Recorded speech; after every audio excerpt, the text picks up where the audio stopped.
Hola a todos, espero que estén súper bien. Yo soy Andrea Vergara, para los que no me conocen, soy diseñadora de modas y la creadora de Nocturno Design Blog, el blog número 1 para todos los que quieren aprender a coser. El día de hoy les traigo un video muy especial porque hoy vamos a ver varios términos de costura que probablemente la mayoría de los principiantes todavía no conozca. Estos son términos que yo ya he utilizado en muchos de mis tutoriales, pero nunca me había detenido a explicarlos puntualmente, así que es bueno que hagamos una repasada de estas palabras que puede que, como lo dije, varios principiantes no lo conozcan, para que se hagan una idea más clara de a qué me refiero cuando digo o utilizo estos términos. Además, me gustaría que me dejaran en los comentarios de abajo si en el país o región en donde ustedes viven tienen otra palabra para este mismo término que yo les voy a explicar el día de hoy. Así que para no hacer este video más largo, vamos a empezar con este tutorial. Empecemos con las herramientas o implementos para la costura. Lo primero que debemos tener son unas buenas tijeras de tela, así como estas. Hay de muchas marcas y de muchos estilos diferentes. Aparte de las tijeras de tela, es bueno que tengamos unas tijeras de papel, preferiblemente marcarlas con un Sharpie para que otras personas sepan cuáles pueden usar y cuáles no. Otra herramienta muy importante, en especial si vas a coser ropa interior, es el cortador rotativo o circular, que es este de aquí. Hay de varios tamaños, este es de 45 milímetros y en el video sobre Bralette en Tool te explico cómo utilizarlo más a detalle junto con la tabla de corte con la que debes utilizar este insumo. El desbaratador o el abreojales también es otro indispensable. Este lo usas para desbaratar costuras que te hayan quedado mal hechas o cuando quieres arreglar alguna prenda también te sirve, o también para abrir los ojales cuando los haces. Con esto lo insertas en la tela y lo vas cortando. Este también viene de varios tamaños y varias presentaciones. Las pinzas para fileteadora son este tipo de pinzas que se utilizan para enhebrar la fileteadora. Como esta máquina tiene muchas partes y debes pasar el hilo en un orden específico para poder enhebrarlo, es muy útil tener estas pinzas porque te ayudan a meter el hilo en lugares donde tal vez sea muy difícil maniobrarlo con los dedos. Pero más adelante les haré un video más específico de cómo utilizar la fileteadora y cómo enhebrarla, y ahí les voy a explicar cómo utilizar esta herramienta. Otro que también debes tener a la mano es un metro. Este en particular es de centímetros por ambos lados. Hay algunos que vienen con centímetros de un lado y con pulgadas del otro. Otro indispensable son los alfileres, que como ves vienen en una gran variedad de presentaciones. Hay con la punta con bolitas de colores o con tipos de decoraciones, con florecitas, con maripositas, o ya unos más sencillos como estos que vienen con una punta sencillita, o más sencillos aún como estos que vienen así súper simples pero que cumplen su función. Aparte de los alfileres también están las nodrizas. Déjame saber si en tu país esto tiene algún otro nombre diferente. Estas también son muy útiles, sobre todo cuando están haciendo arreglos de ropa, porque cuando le estás ajustando, por ejemplo, el pantalón a una persona y no quieres que de pronto se vaya a chuzar con el alfiler o que se vaya a caer el alfiler cuando esta persona se esté quitando el pantalón, puedes utilizar una nodriza y así es mucho más fácil hacer el arreglo. También aquí hay otra de un tamaño más grande. Y por supuesto también tenemos las agujas de mano, que estas también son muy útiles para ciertas ocasiones, cuando queremos hacer algo, un acabado más detallado, o también para hacer una costura de hilván. Estas también son muy importantes tenerlas. Aparte de los alfileres y las agujas de mano normal, también existe este tipo de aguja que es muchísimo más grande, o sea, como pueden ver en tamaño, o sea, la diferencia es enorme. Esta aguja se llama la aguja capotera y esta se usa más que todo para marroquinería, pero igual también le puedes dar algún uso que consideres necesario. Esta es bueno tenerla a la mano también en algunas ocasiones. Y aparte de estas también están las agujas de crochet. Estas también vienen en varios calibres. Esta es bastante gruesa a comparación de otras que tengo. Si no haces crochet no es necesario que la utilices, pero hay veces en que sí es bueno tener una, porque sobre todo esta punta yo la utilizo para jalar elásticos cuando los inserto en alguna tela o cuando le estoy dando la vuelta a algo. Esta punta puede ser muy útil en algunas ocasiones, así que te recomiendo tener una a la mano, solo por si acaso. Aparte de las tijeras también te recomiendo tener un pulidor, que son unas tijeras más pequeñas especiales para cortar el hilo. Este modelo de acá me gusta mucho porque, como ven, esta parte de acá es bastante grande, lo cual hace muy fácil poder meter la mano para tomarlas con facilidad, y se me hace mucho más fácil utilizar estas cuando estoy confeccionando porque no tengo que estar estar buscando en la mesa dónde quedó el pulidor, y pues sí, se me hace muy fácil y muy cómodas el tamaño de estas tijeras. Aparte de estas, que solo las utilizo para hilo o para cortar ciertos pedacitos de encaje cuando me quedaron mal cortados con el cortador rotativo, utilizo estas de acá. Estas las uso cuando tengo que cortar algo muy pequeño o muy detallado o muy delicado, porque son más pequeñas y son más precisas. Los pulidores en general vienen en una gran variedad de presentaciones. En general es una tijera pequeñita para cortar hilo o cosas muy puntuales y muy específicas. Ahora pasemos a los términos de costura como tal, y vamos a empezar con las puntadas. Como ya les había comentado, las puntadas de la máquina siempre van a estar escritas en algún lado, y en otro video les voy a explicar más a detalle para qué funciona cada una de estas. Lo que quiero que entiendan en este momento sobre las puntadas es que todas tienen una longitud y un ancho. ¿Qué quiere decir esto? La longitud es qué tan larga va a ser la puntada, y el ancho pues obviamente va a ser qué tan ancha es la puntada. Esta máquina, como es computarizada, trae esta pantalla con estos botones para poder cambiar cada una de estas, y lo mismo para escoger las puntadas también se puede desde aquí, desde estos botones, pero las que son mecánicas van a tener un dial o una ruedita como esta de acá de la tensión, que algunas la pueden tener acá arriba o acá al frente, dependiendo del modelo que tengan. Si tenemos una puntada como la de zigzag, que es en este caso la número 4, vamos a ver que aquí ya se habilita el ancho de puntada. ¿Qué quiere decir esto? Que este zigzag va a tener 1.4 de largo y 3.5 de ancho. Esta longitud y este ancho normalmente se mide en milímetros. Entonces, normalmente, por ejemplo, cuando yo coso ropa interior, que les digo que paso una puntada de zigzag, normalmente la dejo de 0.9 de largo y de 2.0 de ancho. Para eso es que sirven estos botones, para ir cambiando y regulando el ancho y la longitud dependiendo de lo que estamos haciendo y para qué necesitemos esa puntada. Como les expliqué anteriormente en este video, la máquina trae este dial de tensión, y esta parte de la tensión es muy importante porque dependiendo de la tela y del hilo que estemos utilizando, vamos a tener que soltarla o apretarla. En este caso, 0 significa que no hay tensión alguna, 1 significa que está muy apretada,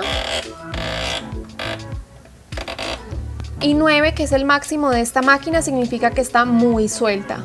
Ahora hablemos sobre los márgenes de costura, que esto es un término que yo utilizo mucho en todos los videos y nunca me había detenido a explicárselos más a detalle. Hay varios tipos de márgenes. El primero, el más grande y el que más se utiliza, es de 1 centímetro, y normalmente los prensatelas siempre van a tener la guía para varios tipos de márgenes de costura.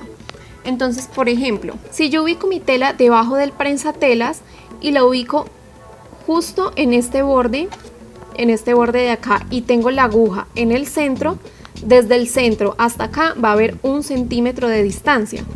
Entonces, cuando estoy cosiendo dos piezas de un molde y les digo que utilizo un margen de 1 centímetro, normalmente la voy a coser así, siempre el borde de la tela con este borde del prensatelas y la aguja en el medio.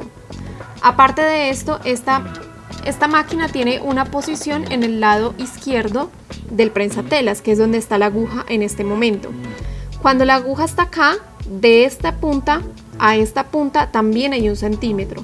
Entonces yo también puedo llegar y poner la tela en este borde y también habrá 1 centímetro ahí.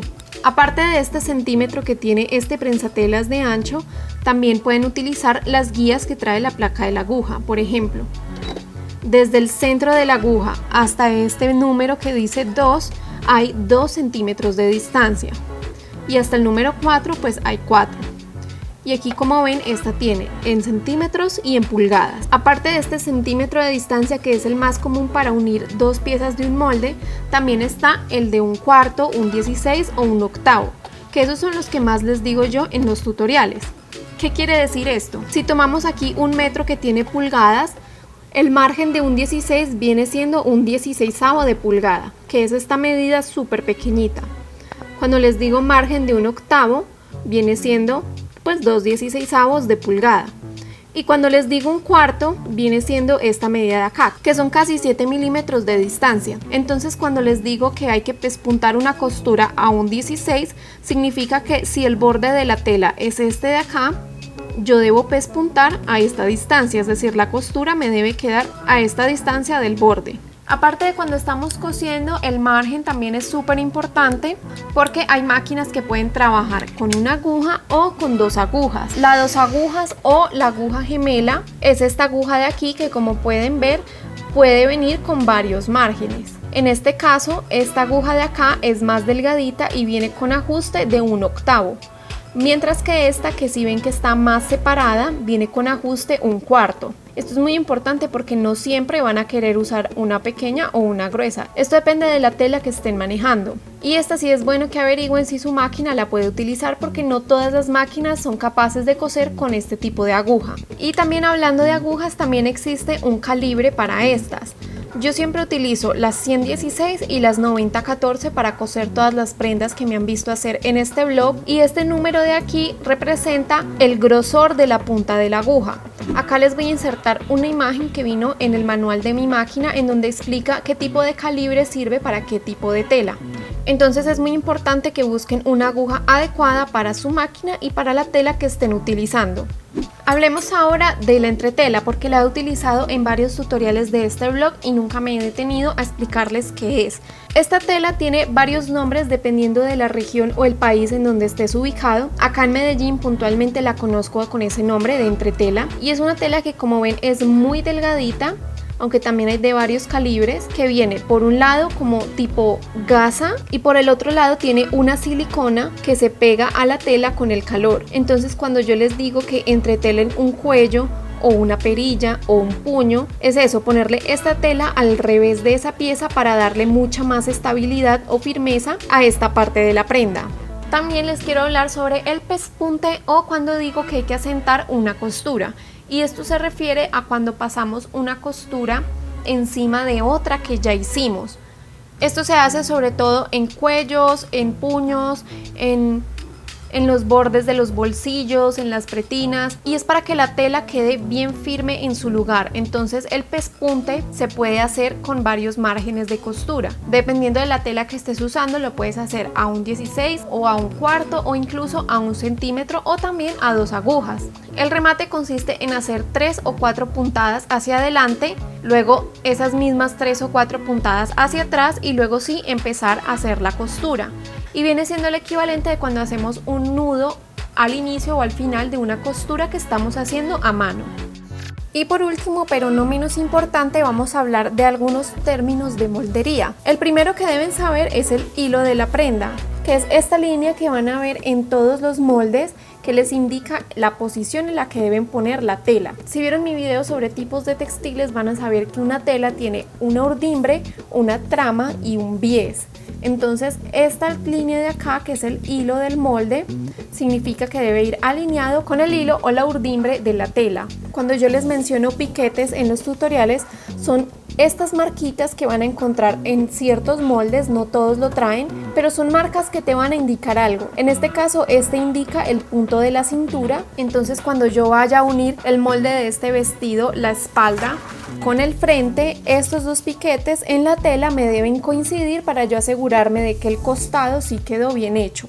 Entonces, los piquetes te pueden marcar el centro de una pieza, te pueden marcar dónde empiezan o terminan las pinzas, o dónde debe ir unida una pieza con otra. Tienen esa función de señalarte algo importante, pero obviamente depende de cada molde. El número de piezas por talla siempre lo vas a encontrar marcado en todos los moldes. Se puede encontrar así como 1 por talla, o en mi caso, yo en los moldes que les publico a ustedes lo pongo por 1 en tela, o por 2 en tela y por 1 en entretela, para que lo tengan más claro, pero lo pueden encontrar así o de este modo: 1 por talla o 2 por talla. Quiere decir que por cada talla que hagas de este molde debes cortar una sola pieza. Y otro dato muy importante, que ese lo incluí en los moldes que les hice para los tutoriales del mes de febrero, es el significado de espejar un molde. ¿Qué quiere decir eso? Por ejemplo, este vestido, como ven, tiene 3 X's aquí en el centro. Esto quiere decir que este molde está cortado a la mitad, es decir, que esto no está completo. Entonces, cuando lo vaya a cortar en la tela, yo debo primero cortar este pedazo, luego voltear el molde y cortar el otro pedazo. Y esto lo hago porque al yo acomodar los moldes en las hojas, intento de que quepan en la menor cantidad de hojas posibles para no gastar tanto papel, y hay veces en que los moldes son muy grandes y prefiero ponerlos a la mitad precisamente para ahorrar eso. Y bueno, espero que les haya gustado este tutorial. Es un poco diferente a los que he hecho en el pasado en este canal, pero sentía que era muy importante tomarme el tiempo de explicar estos términos, sobre todo los términos de costura. Siento que son súper importantes que todos los aprendamos, en especial cuando apenas estamos empezando a coser. Así que denle like a este video para yo saber que les gusta este tipo de contenido. Y aparte de esto, voy a hacer un video más a detalle sobre términos de moldería y de cómo imprimir los moldes del canal, porque siento que varios de ustedes han tenido dudas con respecto a eso, así que por eso no ahondé mucho en la parte de términos de moldería, porque ya les voy a hacer un video más a fondo sobre este tema. Y bueno, si quieren seguir aprendiendo de confección conmigo, asegúrense de suscribirse, porque aquí hay videos todos los viernes, y el video de la próxima semana va a ser sobre prensatelas y puntadas, específicamente de cómo utilizarlos, de cuáles nos sirven para qué cosas, y bueno, es algo que siento que no se quieren perder. De todas formas, píquenle a la campanita para que YouTube les avise cada vez que publique un video nuevo. Y mientras tanto, les recomiendo que vean estos dos videos de aquí, donde también explico otras cosas de confección, o también que me sigan en mis redes sociales, sobre todo en Instagram, porque esa es la red en donde más me mantengo activa